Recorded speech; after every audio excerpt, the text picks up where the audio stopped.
Hey guys, sadly summer vacation is coming to an end for me. I've got to go back to school after this, so I thought for the last week I would try to watch as many movies that came out this year as I possibly can, and that's what I'm gonna do here today. This is gonna be a catch-up video for the summer of 2018, so I'm just gonna talk about every single movie that I haven't talked about.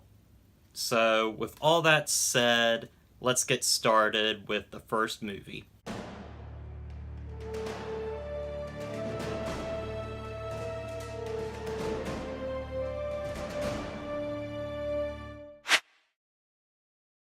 The first movie I want to talk about is Tully with Charlize Theron. This is a really good movie, directed by the person that also did Juno. And this is just a very good movie about a mother that's dealing with her rambunctious children and also a new baby that is on the way. And it has a lot of realism to it with just what mothers go through on basically a daily basis. She's completely stressed, and she eventually gets a nanny to work for her named Tully that helps her out. And overall, this is a really good movie. It's perfectly well acted and really good performance by Charlize Theron, which this is one of the best performances I've seen this year. She's really good in the film, and she looks tired in this film, which is perfectly what it's supposed to represent. Other than that, the movie itself isn't that remarkable. I honestly like Juno a whole lot more. But other than that, it's a really fun movie, although at the very end there is a kind of twist. I'm not gonna delve into that, but it's a decision that I don't particularly care for. But other than that, I really liked it. And so I'm gonna give Tully a 7 out of 10. Next on my list is Show Dogs. This might possibly be the worst film that I've seen this year. It's a Raja Gosnell film. Now, if you don't know who he is, he did the 2 live-action Scooby-Doo movies and also the 2 Smurf live-action films. And I like the 2 Scooby-Doo movies, but the Smurfs, no. And this is maybe even worse than the Smurf movies. This is just a very horribly uninspired film that's annoying more than anything, and also just really dull with bad CGI, of course, with the dogs, but I mean, that's a given. But what really is bad about this film is just how obnoxious, annoying, and uninspired it is. It's just stuff happening, and it's so disposable. It's definitely just a movie that I don't know why it existed at all. Will Arnett's in it, and he just looks out of place. He looks like he doesn't even care. I wonder even why he did the movie in the first place. He just looks miserable, and he's acting with these dogs, and it's just a really bad movie that is just so uninspired and pointless. And with that said, I'm going to give Show Dogs a 2 out of 10. Next we have You Were Never Really Here, which is a thriller movie with Joaquin Phoenix as he stars this ex-military guy who's away from the war, and he's tasked with basically finding young girls that are being sold into basically sex slavery. And it deals with him trying to find this one girl.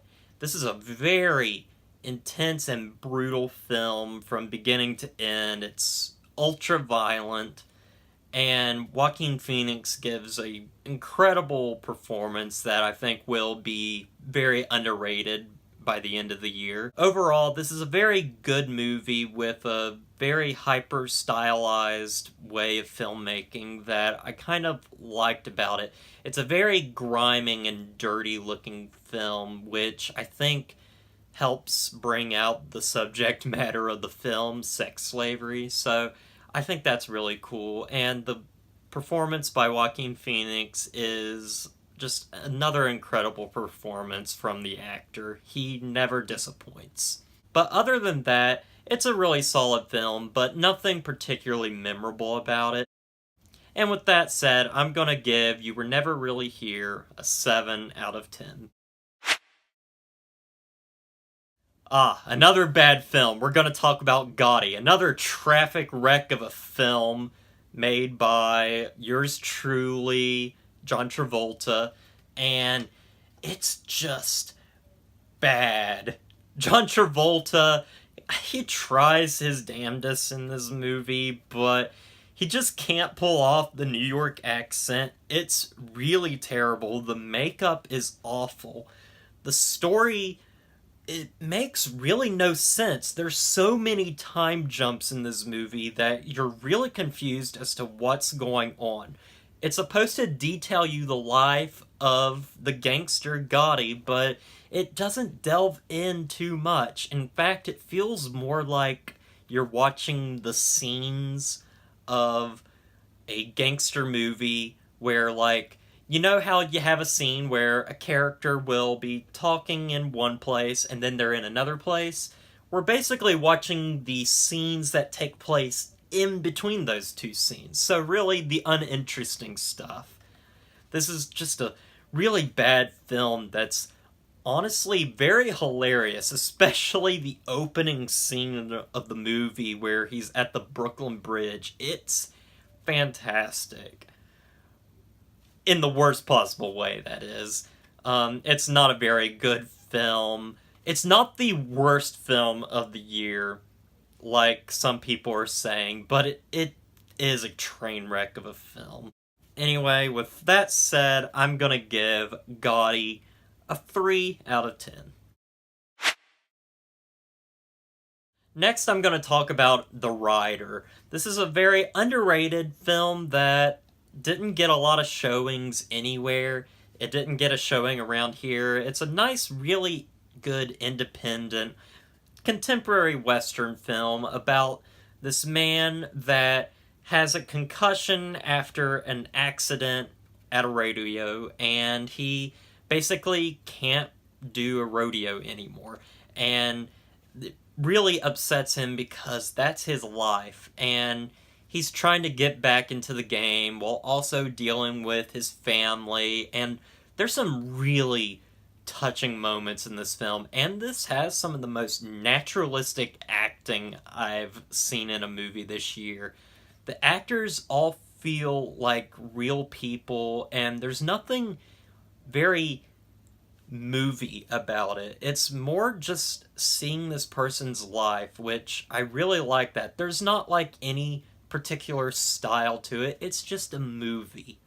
And I really like that. You're basically seeing a person's life, and I think that should be commended. It's a very good movie with some incredibly touching moments. There were a couple moments where I had some tears in my eyes.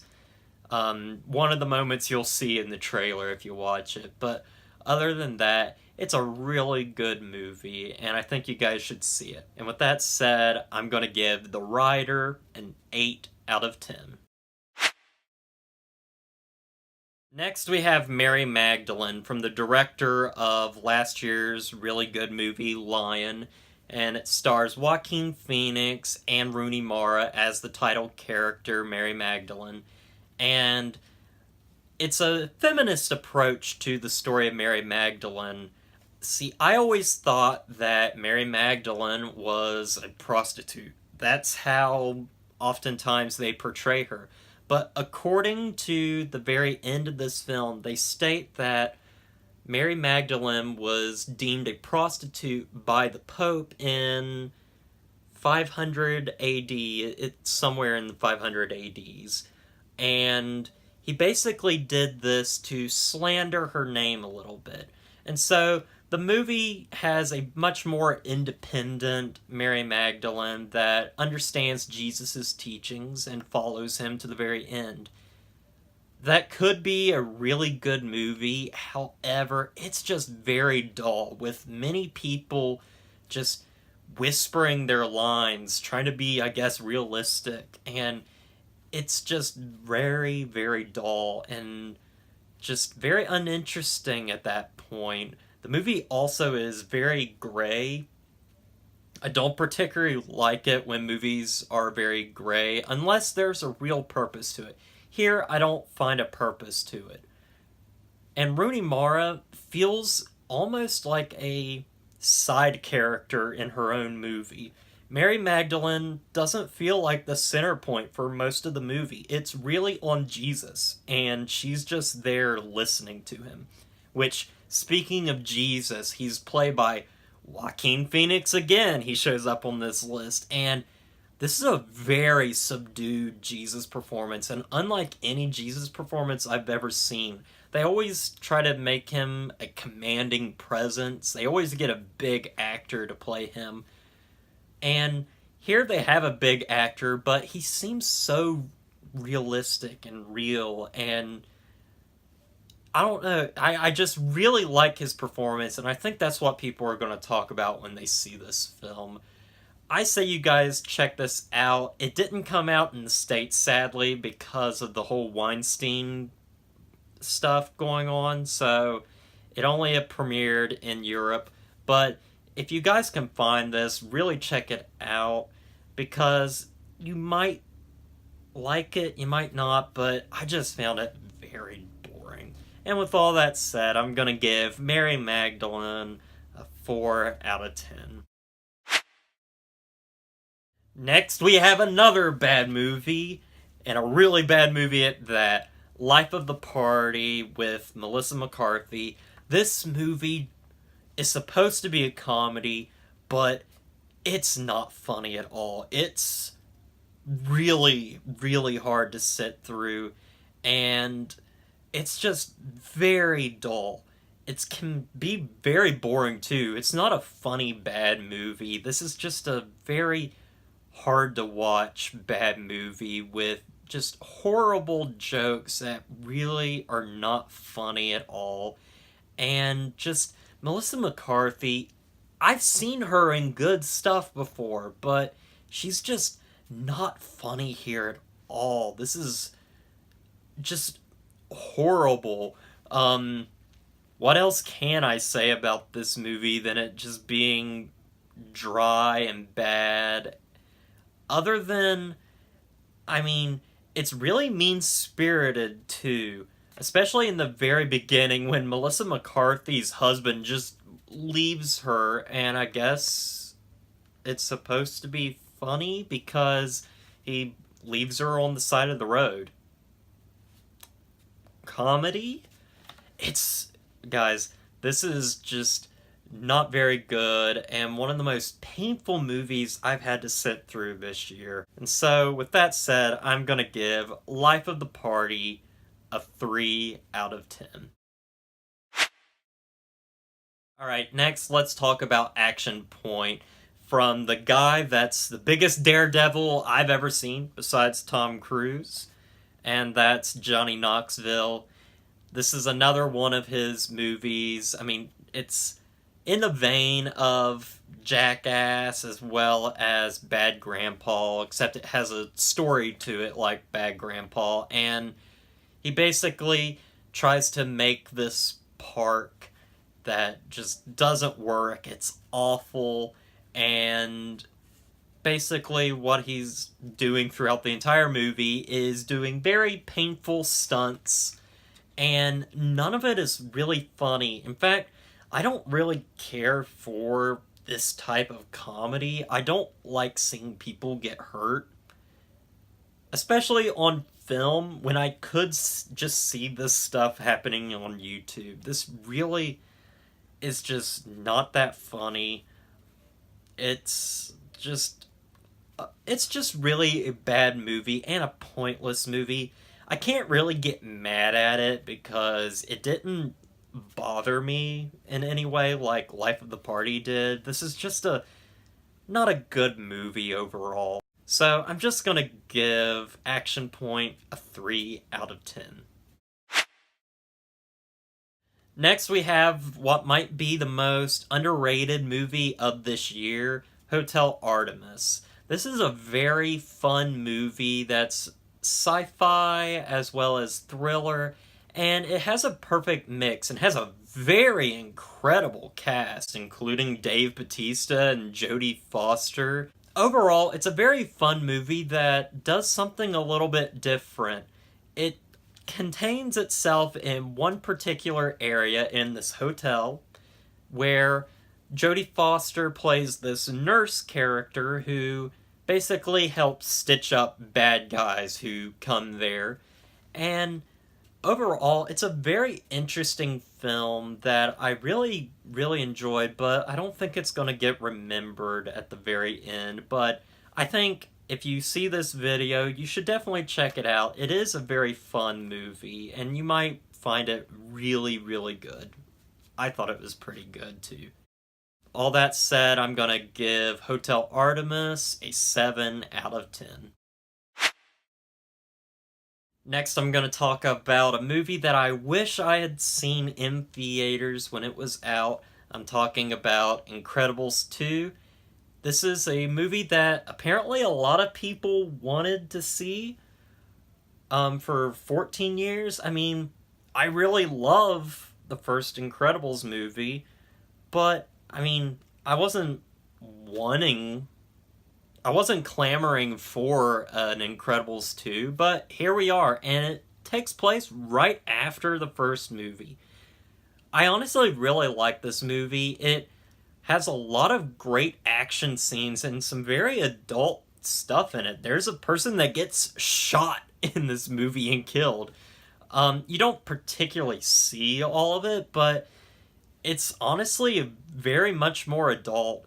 I like all the characters like before. There's a lot of good comedy. However, I just feel like it kind of retreads some plot territory that the first movie did, as well as the villain isn't that interesting once a big reveal happens. And honestly, it just kind of feels like the first movie again, and feels like the ending of the first movie didn't really matter because in the movie, supers are still left in the dark and they're trying to come out. But honestly, I feel like this would have been a lot cooler if the supers could all come out of hiding and be superheroes again.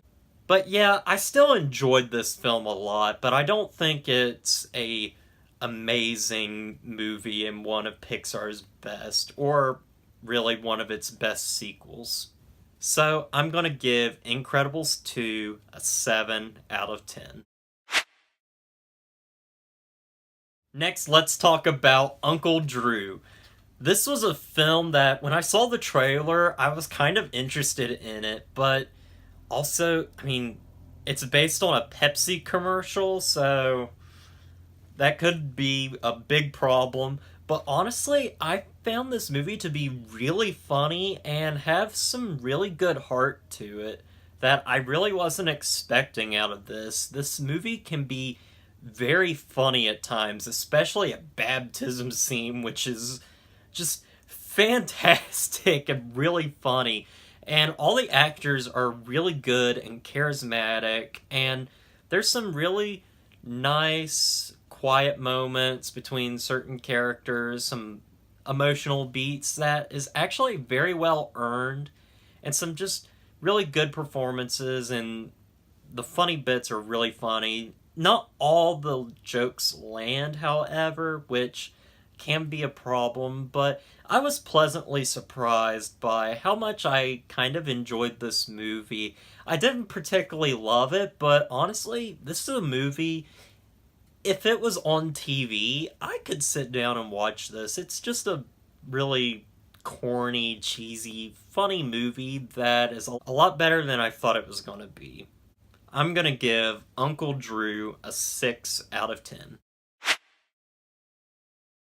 Next, we're gonna talk about Book Club, which, I mean, it's kind of bad, but it's mostly just kind of dull and uninteresting. There are some annoying bits in it. Diane Keaton is very annoying in the film, and it's sad because she's the main character, but there is some good performances in it from the male cast, actually. Craig T. Nelson has a very good emotional scene in the movie. He's really good in the film, as well as I love that Andy Garcia's in this movie. He makes the movie a lot better when he's on screen, and he has a lot of scenes with Diane Keaton, and I think that's funny because it's kind of like a Godfather 3 reunion, because they were both in The Godfather Part 3.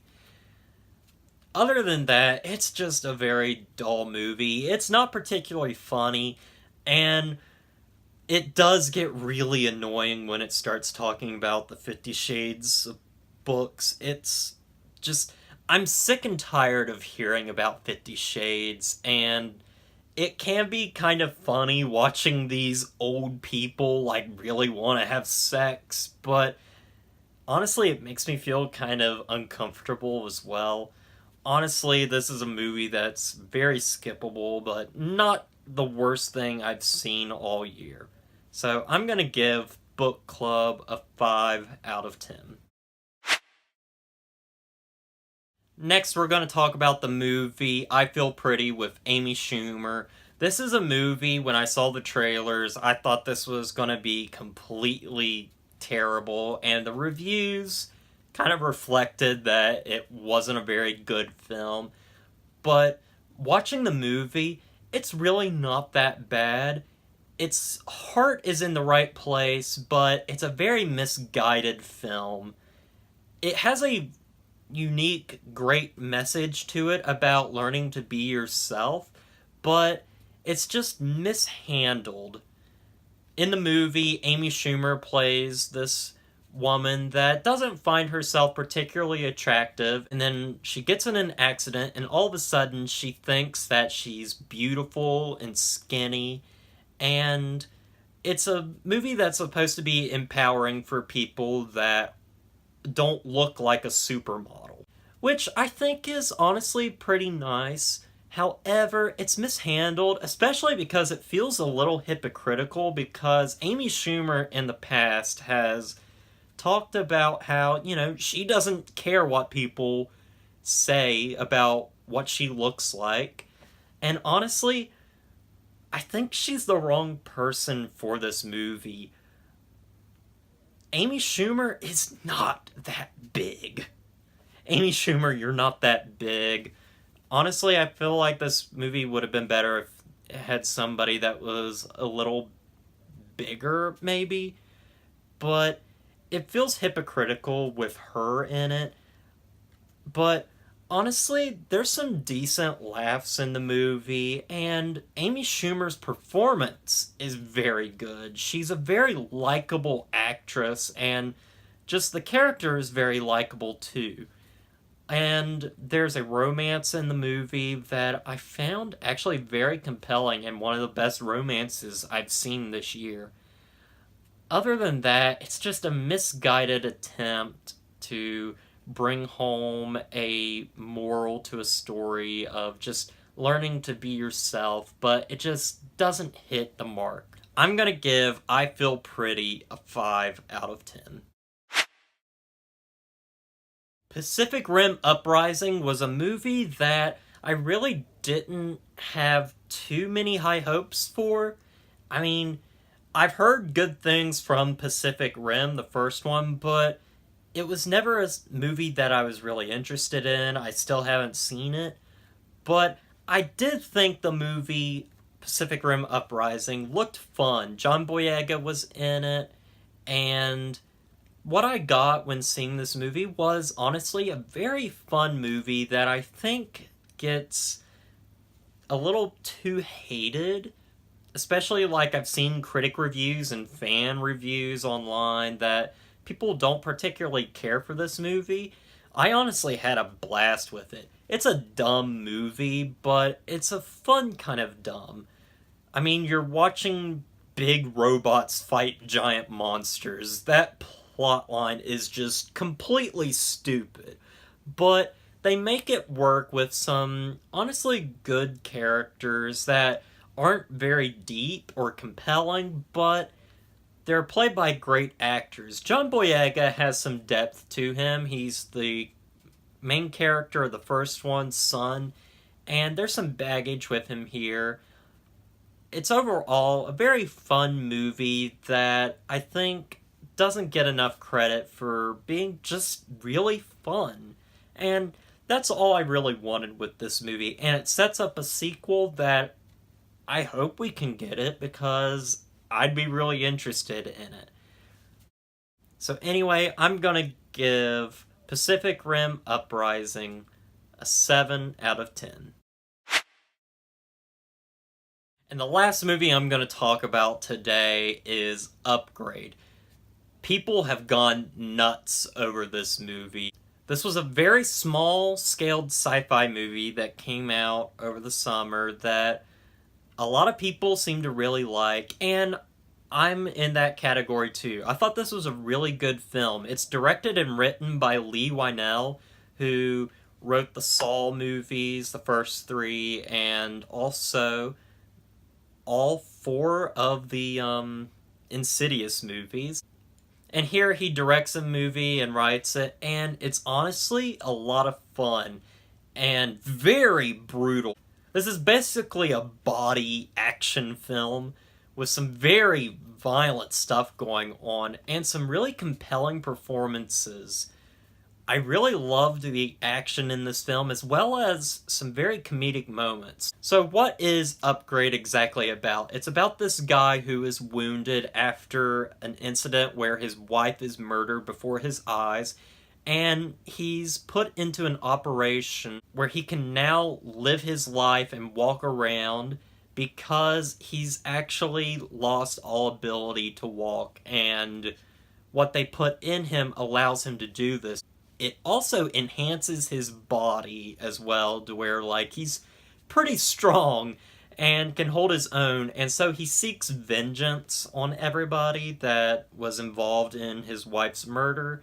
And it's a very fun, dark, funny film, but honestly, the first act is the best part of the film and very emotional. There's a really good emotional bit where I really felt for the main character, and the rest of the movie is really good too. However, I have a problem with the very end of the movie. The movie decides to have kind of a last-minute twist to it that I don't fully think works. It's something that I think if it was delved into a little bit more instead of kind of a last-minute thing, I think I would have liked it a lot more, but other than that, I had a problem with that part. But honestly, I thought this was a really fun movie, and I still really enjoyed it. So, I'm gonna give Upgrade a 7 out of 10. Well guys, this ends part 1 of my summer movie catch-up video. I've got a couple more movies to see that I'll get to them soon. I plan on seeing Crazy Rich Asians in the theater, as well as the new movie Mile 22, if I can see both. And if I see those, you'll see those two movies in the next review with the other movies that I've been watching as well. I just thought I should probably end right here so that this video doesn't get too long. So yeah, look forward to my next catch-up video. I'm actually going to try to put some time codes in the description below so that you can easily access each review in case you don't want to watch the whole video. I don't know why I'm saying this at the end of the video because it doesn't matter anymore. You've probably seen the end of this video, but you can do that or you can watch this entire thing. It's alright with me. So anyway, that's really all I got to say about that. This summer has kind of been mediocre, honestly.